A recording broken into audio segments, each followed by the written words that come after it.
ॐ सहना भवतु सहनौ भुनक्तु सह वीर्यं करवावहै तेजस्विनावधीतमस्तु मा विद्विषावहै। ॐ शान्ति शान्ति शान्ति हरि ओम. So we were discussing Adhyasa Bhashya, that is Shankaracharya's introduction to his commentary on the Brahma Sutras. So again there is an objection raised by the opponent, that is, you are saying that this adhyasa or superimposition is avidya, ignorance, and that getting out of it is called vidya. If that is the case, then it means that whatever we do in the whole universe, our entire lifetime, everything is based on ignorance. And you have said that it is puraskritya, that means presupposing ignorance or presupposing superimposition. So you have said that. So that means whatever we do is all in the realm of ignorance. How can that be? That's a question which is asked by the objector. So, and he says that there are 6 means of knowledge, and 6 means of knowledge, and also all the scriptures, etc., everything, then they will all become following in the realm of ignorance. So how can that happen? That means our entire life will have no meaning. How can that happen? Uchyate, it is being told, it is being said. Who is saying this? Shankaracharya is telling, replying the standpoint of the Siddhanti, that is the person who believes in Advaita Vedanta. That is the standpoint of the Advaita Vedanta philosophy. What is the rationale behind the statement that everything is based on ignorance? Deha Indriya Adishu. Clear meaning. Deha means body, Indriya means organs, sense organs. So there are 5 sense organs and 5 organs of action, 5 organs of knowledge, etc.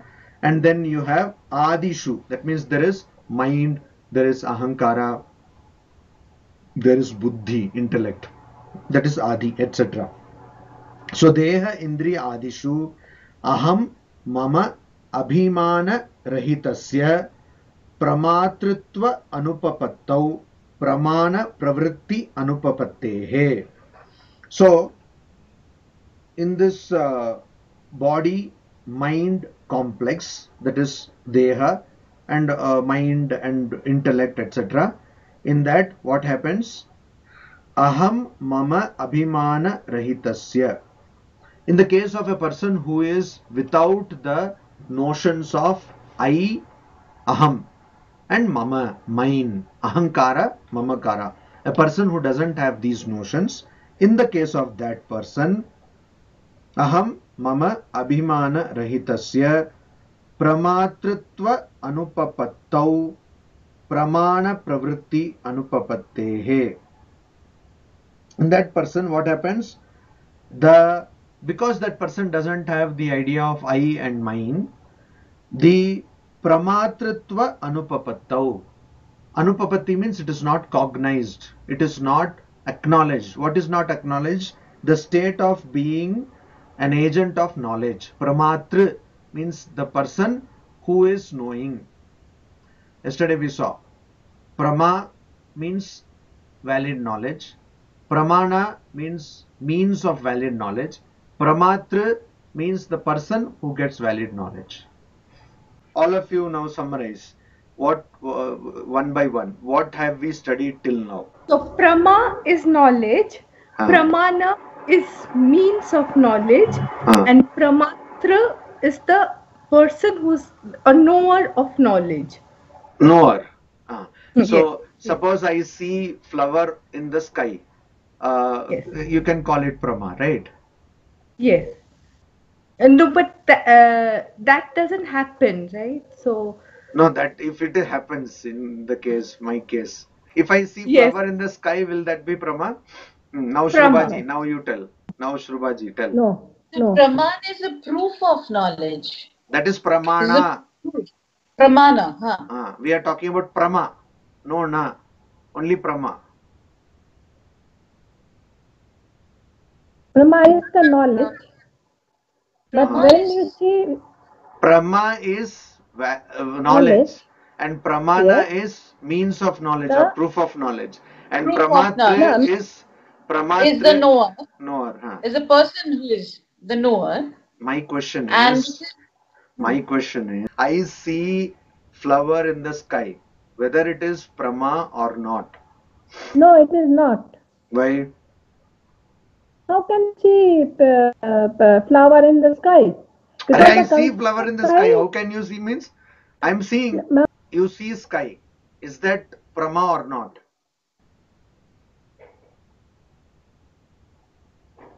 No. No, it is not Prama. So what is Prama? I see an apple in front of me. Is that Prama or not? So then why would we have 6 means of knowledge? The first is Pratyaksha. That means direct perception. So you see sky. Is that not Prama? It's again superimposition. No? Superimposition. That's the point. That is the point. Whatever we see is all in the. There. Of course, cognition is there. No. Whatever we see in the whole world is all because of superimposition. But they are all Prama. Yes. They are all Prama. Because of cognition. So it is correct. It is Prama. But my question is not that. My question was, I see flower in the sky. Is that Prama or not? It is Prama. If I see, like, one thing is that it is not possible, but if we ignore that, it is Prama. What is Prama? Knowledge, basically, or known. Knowledge is Prama. No, known. The known is Prameya. Prama is knowledge. Yes. So knowledge, I see mirage. Is that Prama or not? Yes, it is Prama. It is Prama. That is not Prama. Why is it not Prama? Simply it is Prama, it's not Prama will not do. Why it is not Prama? If it is, why it is? I think it is Prama because we are seeing it. Whether it is real or unreal, that's a different story. But we are perceiving it. What is the definition of Prama? Prama means valid cognition, valid knowledge. Yes. So mirage is not a valid knowledge. That's what flower in the sky. That you did not say. Yes. That's what means what. You did not say that. I didn't say that. Yes. So flower in the sky is not valid knowledge. How can an invalid knowledge become? But you see sky, that is valid knowledge. You see apple, that is valid knowledge. So Prama is valid cognition, valid knowledge. Just one word, but if you miss it, the whole thing goes away. Right? Okay, so what have we studied till now? Summarize, Shruvaji. So this is called Triputi Veda. This would not have been there without superimposition. What is called Triputi Veda? A philosopher does not say this is called Triputi Veda. This would not have been there. That is a very bad way of talking philosophy. The knower, knowledge, and the object of knowledge. Little Sanskrit. Pramatri is the knower. And Prameya is the object, and object of what? Object of knowledge. Object of knowledge. And object of valid cognition. So that is the philosopher talk. So it should be like that. And this thing is that thing is there. That is not philosophy. Okay, it should be precise. Precision clears confusion. Pramatri is the knower of knowledge. And Prameya is the object of knowledge, and Prama is the valid knowledge, and Pramana is the proof of knowledge. Means of valid knowledge. Okay, so what is called Triputi Veda? The Pramatri, Prameya, and Prama. So what is it called Triputi Veda? Why is it called Triputi Veda? What does the word Triputi mean? Triputi means? Three. Veda means? Veda is difference. So why did difference come here? The difference comes because of ignorance. That is there everywhere. But why do we bring difference here? Why do we say Triputi Veda? Bheda. Why do we say Bheda? Any help? Because we are in Adhyasa, so for superimposition, that's why. So we any see kind of difference, Yes. kind of difference is created because of a person who is knowing. There is something to be known, and the knowledge, So these are the three things which create differences. Had there been nothing to know, there would have been no difference. Had there been nobody to know, there would have been no difference. So that's why we say Triputi Bheda. Actually, they are in the root, they are at the root. Of course, it is because of ignorance or superimposition that we see difference. But how does that superimposition or ignorance manifest? It manifests through these triad, through this triad group of three of differences. And that is Prama, Pramatru, Prameya. So, okay, so till now, what have we discussed? Maitreji, please tell. Till now, what have we discussed? From the very beginning. Yeah, from the very beginning, of course, there was ignorance. So no. From the very from from the beginning, what have we discussed? In the Brahma Sutra, first Shankaracharya raised that there is no issue of the opponent. He is telling that there is no superposition. Then he is again telling that he is proving that there is actually superimposition. But initially he is telling there is no superimposition, because how can there be superimposition? Because the two things are so dramatically opposite, so there cannot be any superimposition. Then subsequently he is proving that there is superimposition. Then after that he is bringing the different philosophies which are all talking about superimposition. But the only difference is that in case of Advaita Vedanta, Shankaracharya's concept, the superimposition is of between the self and not self. Superimposition is between the self and not self, which the other philosophies are not telling. So when he is bringing the concept of the superimposition of the not self and not self, he is also bringing another concept that in any superimposition, say this Sharpa and Raju, there are two things. One is the Vishaya and one is the Ashraya. So these two things are always there. What is Vishaya? Vishaya is the self. Vishaya is the ignorance. Actually not self, Vishaya is the ignorance and Ashraya is object.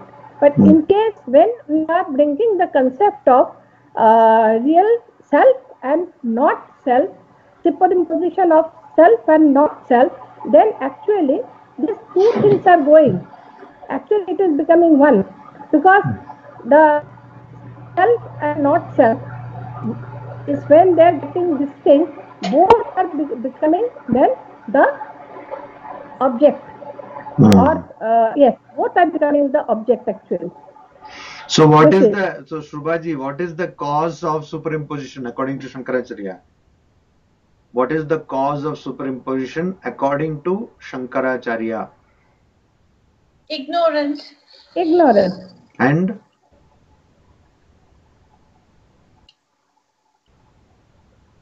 Avidya.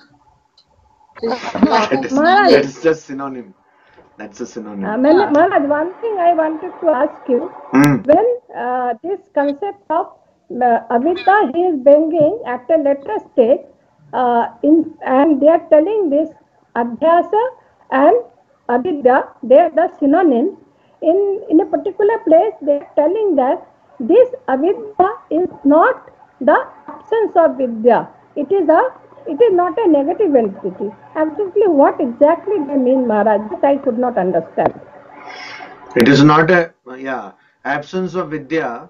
For example, very good question. So, for example, if you don't know physics, so you don't know physics. Now you want to learn physics. So if we consider avidya to be absence of knowledge of physics can remove that avidya. Okay. So similarly, so that means that there is something which can remove that ignorance. That means if you do something, that ignorance will be removed. Whereas in the case of avidya, you cannot bring knowledge to remove this avidya, because knowledge is already there. You see, that's why the example is given of sun. Sun is there, clouds are covering the sun. So to bring light, you will not bring another sun, because sun is already there. It is Swayam Jyotihi, Swayam Prakasha. It is already there. What will you do? You will instead dispel the clouds. You will remove the clouds. So similarly here, avidya, you don't bring another vidya to remove this avidya. That is not how this works. So this is not a negative thing, and it is also not a positive thing. Why it is not positive? If we say it is positive, then it means it will stay eternally. It does not. But it is true when it remains. When avidya is remaining, when there is avidya, ignorance, we do experience. That is what is told in the objection. Naisargiko loka vyavaharaha. We do see that in our day-to-day experience, and also later on Shankaracharya himself says that everything in this world is dependent on this avidya. So when avidya is there, it is very much experienced, but it is not true in the sense of it is not permanent. So that is why Advaita Vedantin will say that avidya is anirvachaniya. It is inexplicable. It cannot be explained. Indescribable. Anirvachaniya. Okay, but what is the answer to the question? How does Shankaracharya define the causes of superimposition? One is avidya, ignorance. Another one? Aviveka, non-discrimination. Between what? Between the self and the not self.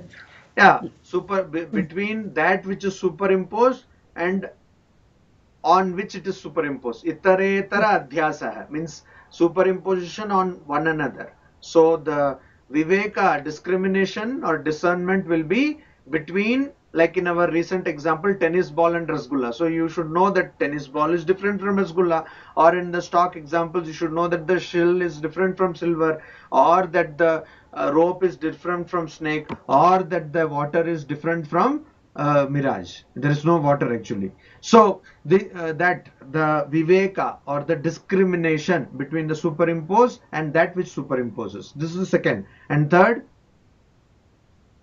what is the third cause? Satya Anrita Mithuni Kritya. Okay, Satya means truth, Anrita means falsity, Mithuni Kritya, coupling of truth and falsity. Sri Ramakrishna put it very simply. Chinita valite mishano. Sand and sugar is mixed. So that is what. Or in Bengali we say leje gobre. So you get confused. Naughty problem. K-N-O-T-T-Y problem. So that is what. Chit Jada Granthi. So Satya Anrita Mithuni Kritya. So these are the three causes of superimposition. These are the three causes of superimposition. Anyway, so how do you see superimposition? Have you in your whole lifetime till now come across any situation where you said that, oh, that was a superimposition? Did you actually ever experience that? Maharaj, another thing I would just like to ask you, that instead of using this self is using an unreal not self. Why they are not telling non-self? What exactly the difference actually? Actually, this is also, whether knowingly you are asking good questions or unknowingly your questions happen to be good one, I don't know. But anyway, this is also a good question. But it is a bit technical also. You see, there is nothing but self in this universe. It is the self which is wrongly understood to be this universe. It is Brahman which is wrongly understood to be this, what you call, universe. So if I say non-self, that means there is something which is not self. But in Sanskrit, if you see Atma, Anatma. Anatma, the prefix ana can mean so many things. So here it means not self. So if I say non-self, if I use that in English, that would mean that there is an entity which is not self, but there is no possibility of any entity being there which is different from self. So not self means it denotes an ignorance, ignorant understanding. There is nothing like that. Even in Sanskrit we say anatma, but can there be anything which is anatma? There cannot be anything which is anatma. But why do we say that? Because of that being the perception. That is how we understand it. Just the other day I was telling you, can we see consciousness in stone? We cannot see. But can stone be something other than Brahman?